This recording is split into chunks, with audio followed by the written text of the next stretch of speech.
All right, so this is the last and final event, guys. This is a Sunday 4-man competition or 4-woman competition.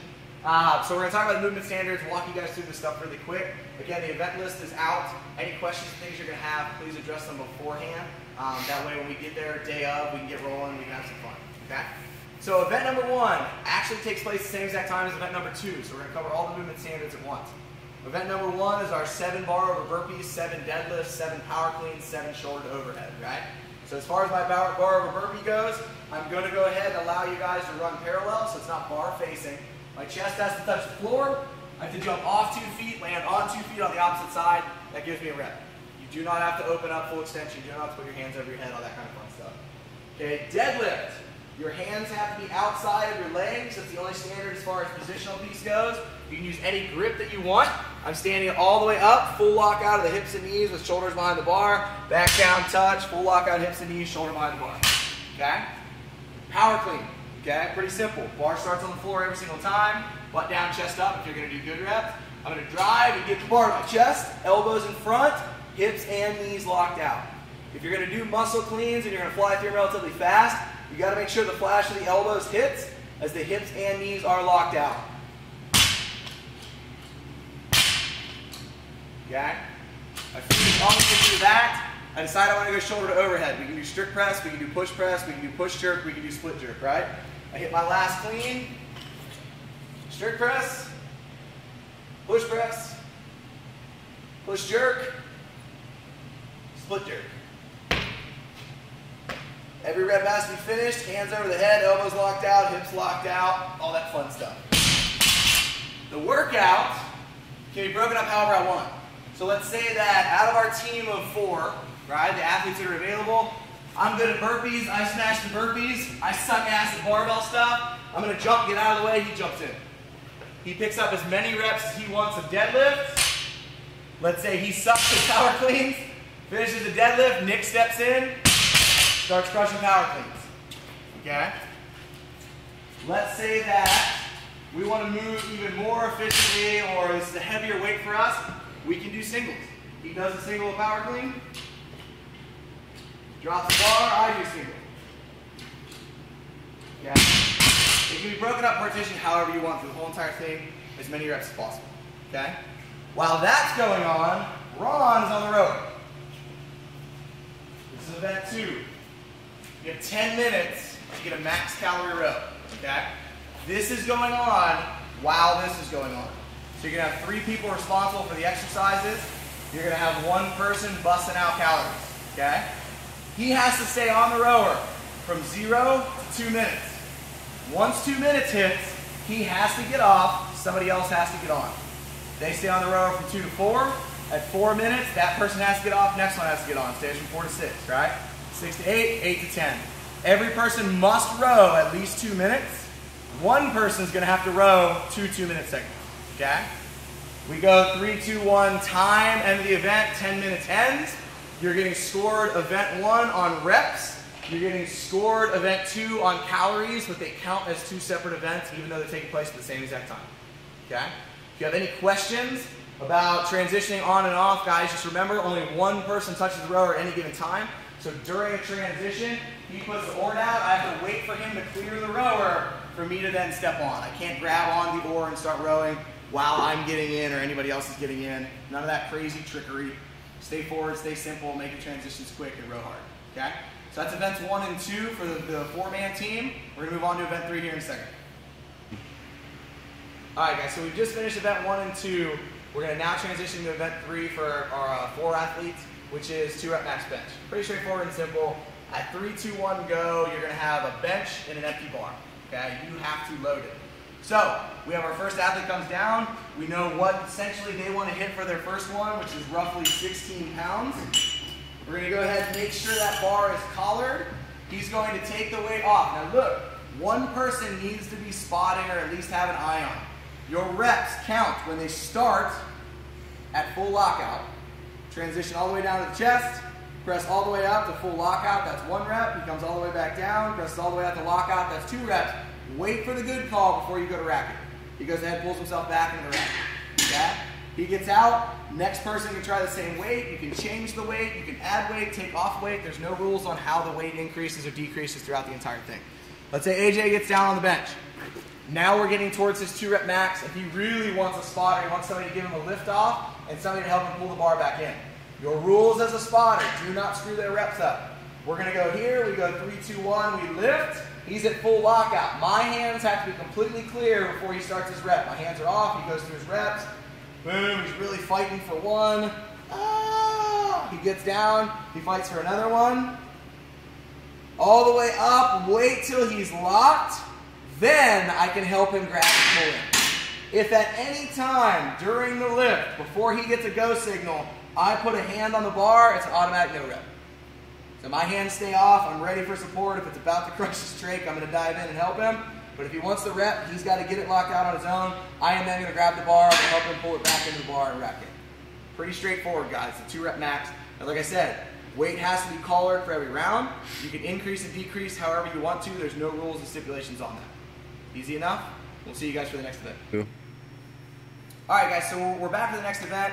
It's the burpee, toes to bar, and sled pushes event, right? So the team's broken up into 2 pairs. 2 of the pairs are going to be away from the rig, roughly about 40 feet, and they're going to be responsible for burpees. So that's our burpee crew down there, right? The other 2 people will be at the rig, responsible for toes to bar, okay?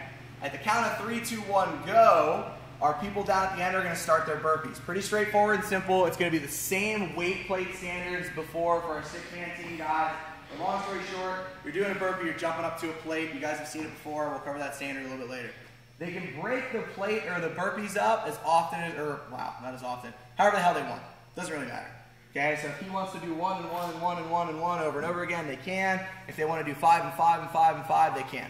At the end of that 20 burpees, they're going to push what is an imaginary sled. One person pushes the sled, the other person stays down there. It's going to be loaded very heavy, and apparently he's going very slow.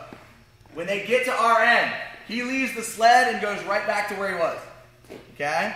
So the sled is here, that means we can now break up our toes to bar. AJ and I are the other pair, we're responsible for the 20 toes to bar.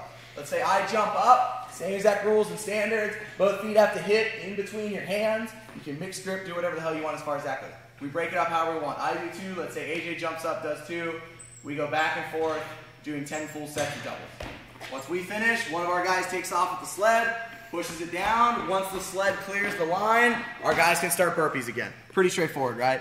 They do burpees, push the sled. We do toes to bar, push the sled. They do burpees, push the sled. We do toes to bar, they push the sled. Only one person can push the sled at any given time. You don't have to flip-flop or alternate, although I would suggest it. Okay, but one person pushes the sled. At the 6-minute mark in the workout, you switch responsibilities and duties. So AJ and I would run down and start doing the burpees. They would run up and start positioning themselves for toes to bar. And even if you're in the middle of a set of toes to bar, let's say that we're 10 toes to bar in, at 6 minutes, we have to stop. They have to pick up at 10 toes to bar. And your judge will be helping you out to stay responsible for that. Pretty straightforward and simple, guys. As many reps as possible in that 12-minute segment. We'll see you guys for the last one. Alright guys, so we're back for the final event. We're actually making a couple of adjustments in the first one that was released on this one. Make it a little more exciting and put a little more kind of competitive nature on the final event for this. So it's our 21-15-9s, right? We have 4 separate couplets, all with a 21-15-9 rep scheme to them, okay? Before we had released that you guys would be working in pairs and rotating off and on for 2 minutes, we're actually going to change that structure a little bit. You're still going to be in pairs. So let's say that AJ and I are a pair and that Ron and Nick are a pair, okay? The way the breakdown is going to work now is pretty simple. We are each going to be responsible for a specific rep scheme. What I mean by that is, at the top of 3, 2, 1, go, AJ and I are going to be responsible for the 21 power snatches and the 21 box jumps, okay? Once we finish the 21 and 21, we're going to run down the 40-foot structure to tag out Ron and Nick. They're going to come in and do 15-15. Once they finish that, they run down, tag us in, we do 9-9. We run down, tag them out, they come back and start the 21 and 21 of the next cycle, and it runs on that rep scheme the whole entire way down through the workout. So there'll be a little bit of a run and a sprint. We'll cover some of the finer details in the actual breakdown of this, right? So as far as movement standards goes, pretty straightforward. First thing is power snatch, right? From the floor all the way to an overhead position. Okay, full lock out of the knees, wrists, ankles, hips, everything, right? He's actually showing it up over top. He can, technically, deadlift the bar from the floor, and hang it if he wants to. Go ahead. Whee. Perfectly acceptable, perfectly fine. Essentially, we're going through a snatch. It's got to touch the floor, end up in the top overhead position however you want to. If you want to split snatch them, you are more than welcome to, as long as you end up standing the whole entire motion the whole way. That's it. Nothing too crazy, right? So he does, or him and I rather, are responsible for the 21 snatches. Okay? Once he finishes, or we finish, broken up however we want to, the 21 snatches, we move over to the box jumps. Okay? We can break this up however we want. So if we want to go 1-on-1 on either side of the box, where I step up, boom, hit, step down, he jumps up, boom, hit, step down, I jump up, doesn't matter. Okay? We go through. What we're looking for is both feet on the box. It doesn't have to be completely on the box, so I'm not worried about if a little bit of the heel hangs off on the outside. But both feet have to be on top of the box with hips and chest, or hips and knees locked out. Pretty straightforward and simple. Standards you guys are all very common with, right? So, once we finish 21 and 21, we're going to run them down to the other side of the Coliseum. We're going to tag the other guys. They're going to take off. They're going to pick up where we left off at 15 and 15. Once they finish 15 and 15, they trade back out. We go 9-9, right? So, couplet number 1, power snatches and box jumps. Pretty straightforward. Couplet number 2, wall ball and American kettlebell swings. Come on, man. Yay. So, wall ball, right? Full depth. Hip crease below knees in the bottom position. Okay? Ball has to actually hit the target above. If he doesn't hit the target, it's a no rep. If he doesn't hit depth, it's a no rep, right? It'll be 10 foot for both men and women, right? With one wall ball target, you're both going to be hitting to. So ladies, have fun. It's going to be a good time. Now look, the one rule that we always get all the time, he cannot squat down, pick the ball up, and start a rep from here. Okay? He's got to stand the ball from a position, then transfer through. He can clean it if he wants. So he bends over, comes to a full hip extension to drive down into that. That's perfectly acceptable. We're also not catching off the bounce. You know what we're doing? Yeah. He goes here, none of that. Okay? If you're going to hit another rep, catch it, pull it all the way down to the next position, and then finish your rep out from there. So again, stop trying to cut corners. Let's do legit reps, get things kind of rolling. American kettlebell swings. Alright? Pretty straightforward and simple. We're looking for bicep to ear in the top position with 2 hands. We aren't worried about the bell pointing straight up or anything crazy. Drive the hips, head through. As long as you get your head in, you're fine. Alright? Front squats.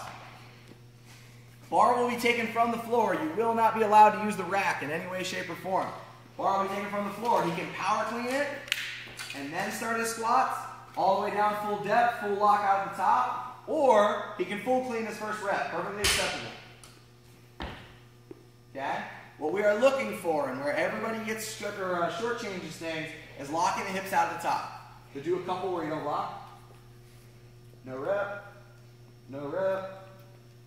No rep. Good rep. Right? Hips have to come all the way through. So lock the knees, lock the hips in the top position, hit the bottom the whole entire way down.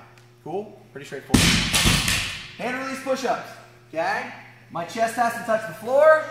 I have to either lift my hands straight up, move them here, move them to the side, doesn't matter. As long as I show clear that I'm not supporting my weight in my hands and my chest is on the floor. From here, I move up as one full unit, no snaking your way out of that bottom position, and lock the elbows out. All the way down, move up, all the way down, move up, no snaking, okay? And no shooting your butt really high to pull yourself up out of that push-up position. Keep it into legit push-ups, guys, and we will be very anal on that standard, so don't try to cut any corners on push-ups of all things, right? The final workout is chest-to-bar pull-ups and pistols, right? So chest-to-bar is pretty straightforward and simple. Come on, Nick. Chest-to-bar pull-ups, right? Full extension at the bottom. Chest makes actual contact with the bar up top, somewhere in the clavicle or below. You can dead hang them, you can regular kip them, you can butterfly kip them as long as you make some type of contact, right? Nothing too crazy. And last but not least, pistols. You do not need to alternate, okay? So he's going to go ahead, he's going to hit the pistols. He stands all the way up, showing control before he puts his foot down and waits for the good rep. So he's going to go down, leave his legs stuck out, up. Wait, good call, now he can put his foot down, okay? If he comes up out of the hole, let's say we get into a funky one where I come up and start doing this stuff, once you settle and lock out, you actually legitimately get your rep, okay? So control, landing on one leg, finishing that way. It follows that same structure, 21-21, then the next group 15-15, next group 9-9, first group 21-21, it goes the whole entire way, right? That's pretty much how the rundown is going to go. We'll cover more on the movement standards, answer any questions you have, but please bring them up beforehand. Put them on the Facebook page, send them through email, and we'll address them before we have to deal with this stuff on Sunday. But this will be the final event on Sunday, right before our 6-man team goes head-to-head with the top 20 guys, which they have no idea what those workouts are just yet. We'll see you guys at the Arnold this year. It's going to be a great weekend.